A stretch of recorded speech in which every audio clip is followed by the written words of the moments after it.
नमस्कार विद्यार्थियों, मैं आपका स्वागत करता हूं मेरे इस YouTube चैनल में। आज हम इस वीडियो के माध्यम से अवकलन से संबंधित कुछ महत्वपूर्ण सवालों को आपके समक्ष रखने का प्रयास कर रहे हैं। इसमें भी विशेष करके इस सूत्र के माध्यम से हम अलग अलग प्रकार के कुछ सवाल यहाँ पर समझेंगे, ताकि आप उसी प्रकार के सवाल यदि आपके प्रश्न पत्र में आ जाए तो आप उसे आसानी से ज्ञात कर सकते हैं। यह वीडियो विशेष रूप से एमए अर्थशास्त्र प्रथम सेमेस्टर के विद्यार्थियों के लिए बनाया गया है और उनका जो विषय है मैथमेटिक्स फॉर इकोनॉमिक्स, इस पर आधारित इकाई 4 का यह एक भाग है। यदि आप लोगों को मेरा वीडियो पसंद आए तो आप इसे लाइक करें, शेयर करें और सब्सक्राइब करें। तो आइए हम लोग अवकलन पर आधारित इस सूत्र के माध्यम से सवाल समझने का प्रयास करते हैं। विद्यार्थियों, सबसे पहले हम इसे समझ लें। dy बटे dx, इसका आशय होता है x के सापेक्ष y का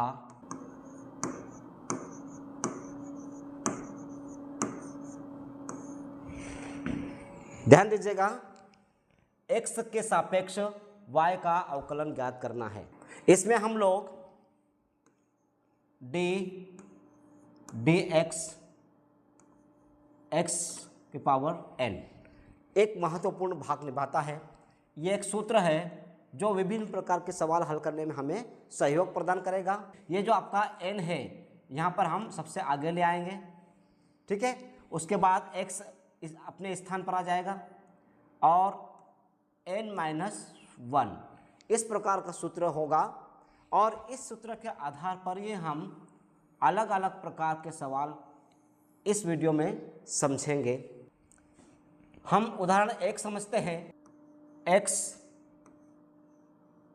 करनी 3, इस प्रकार का सवाल आ जाए तो आप इसको किस प्रकार से हल करेंगे, हम इसे यहाँ समझते हैं। आपको घबराने की आवश्यकता नहीं, बहुत ही आसान तरीके से आप इसको हल कर लेंगे। अब सबसे पहले हम इसको मान लें y बराबर ये y, इसलिए कि हम y का अवकलन ज्ञात करेंगे, इसलिए आपको y लगाना है। अब x को हम यहाँ पे रख दें और हम इसको इस प्रकार से लिख सकते हैं। हम इसको इस प्रकार से लिख सकते हैं। यहाँ तक आपको समझ में आ गया होगा। अब हम इसको आगे बढ़ते हैं। dy dx बराबर dx x 3, ये हमारा यहाँ पर आ गया है। अब हम इसको हल कर लेंगे और ये वाला जो भाग है वो यहाँ पर आ गया है। अब आगे बढ़ते हैं हम लोग। आपको अच्छी तरह ज्ञात है कि हमें n को आगे लाना है, मतलब इस भाग को 1/3 वापस x आ जाएगा और n-1 मतलब 1/3 - 1, ठीक है। फिर आगे बढ़ते हैं हम लोग। 1/3 x। अब यहाँ पर हम लोग इस चीज़ को समझेंगे। 3 का 1 में गुणा करेंगे तो 3 आ जाएगा, माइनस का 3 हो जाएगा। यहाँ पे 1 में से -3 माइनस करेंगे तो हमें प्राप्त हो जाएगा -2/3 और ये आपका उत्तर आ गया है। इस प्रकार हम लोग थोड़ी सी सावधानी रखेंगे तो इस प्रकार के सवाल बहुत ही आसानी से हम लोग कर पाएंगे। उदाहरण नंबर 2, x की घात 7 करनी 3। अब इस प्रकार का यदि सवाल आ जाए तो आप इसे किस प्रकार से हल करेंगे, यहाँ पर समझने का प्रयास कीजिएगा। ये तो आपका हो जाएगा y बराबर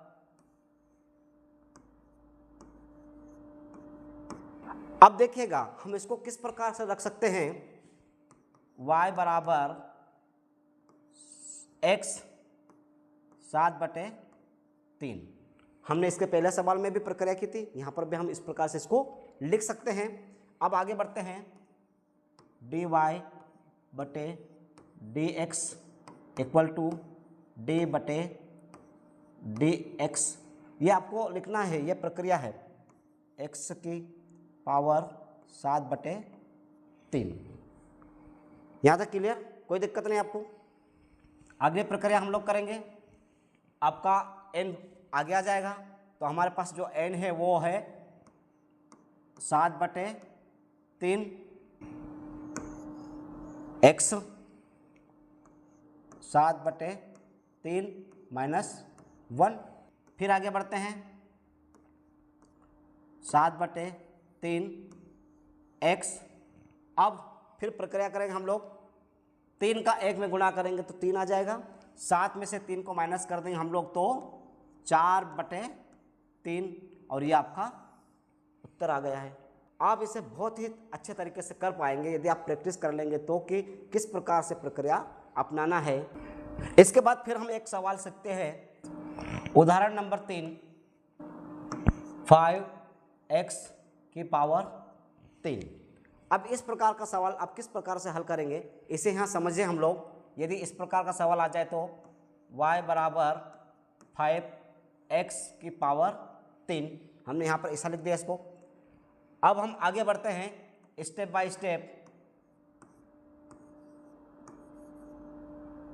बराबर ये जो 5 है इसको हम यहाँ लिख देंगे, और दूसरा जो भाग आता है d/dx x⁴। आगे बढ़ते हम लोग, 5 आपका ऐसा कैसा आ जाएगा, गुणित ये जो 3 है आपका वो n के रूप में आगे आ जाएगा, 3 फिर x और 3 - 1। ये ध्यान रखिएगा, आपको हर बार आपको n-1 करना है। फिर आगे बढ़ते हैं हम लोग, इसका गुणा हो जाएगा तो 5×3 = 15, x 3 में से 1 घटाएंगे तो 2, और ये आपका उत्तर आ गया। कितने आसानी से हम किसी भी सवाल को यहाँ पर हल कर रहे हैं। एक और उदाहरण हम समझ लें इसी प्रकार का, 11x⁵। ये वाला सवाल और ये वाला सवाल सेम है, y बराबर 11 x⁵ dy/dx बराबर, ये जो हमने हल किया इसी प्रकार से हमें यहाँ पर भी इसको हल करना, तो 11 आपका आ जाएगा। फिर ये वाला भाग आ जाएगा dx x⁵। ठीक है, आगे बढ़ते हैं, 11 वैसा के वैसा आ जाएगा, ये वाला भाग हट जाएगा।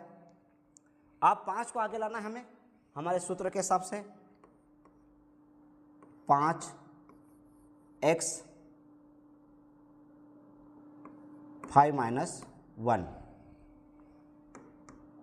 11 पंजे 55, x 4, ये आपका उत्तर आ गया। इस प्रकार बहुत ही आसान तरीके से हम यहाँ पर सवाल समझ रहे हैं। एक दो उदाहरण हम समझते हैं, और उदाहरण क्रमांक 5, 12x⁻⁻6। अब इस प्रकार के सवाल को भी हम लोग समझ लें। सेम प्रोसेस करना है, y बराबर 12x-6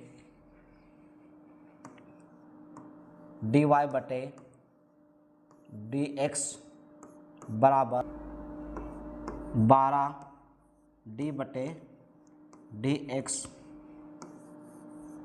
-6।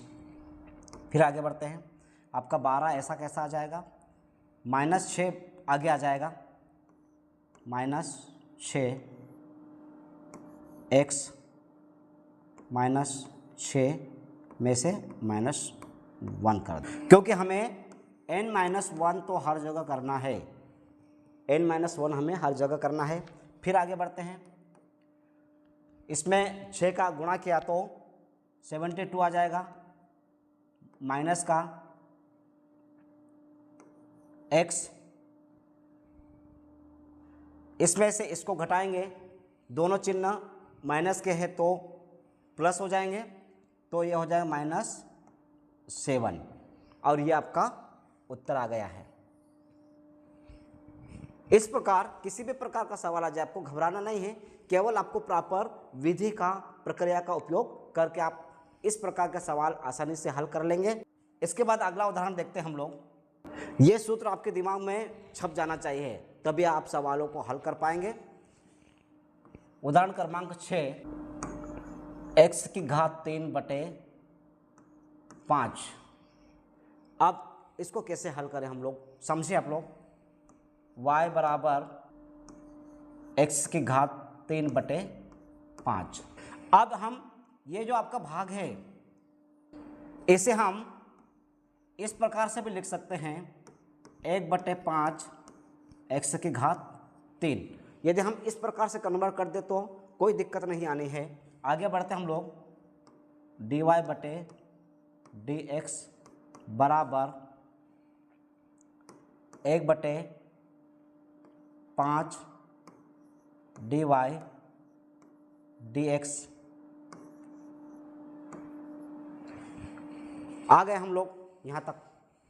अब वह प्रोसेस हमें सेम करना है, बराबर 1/5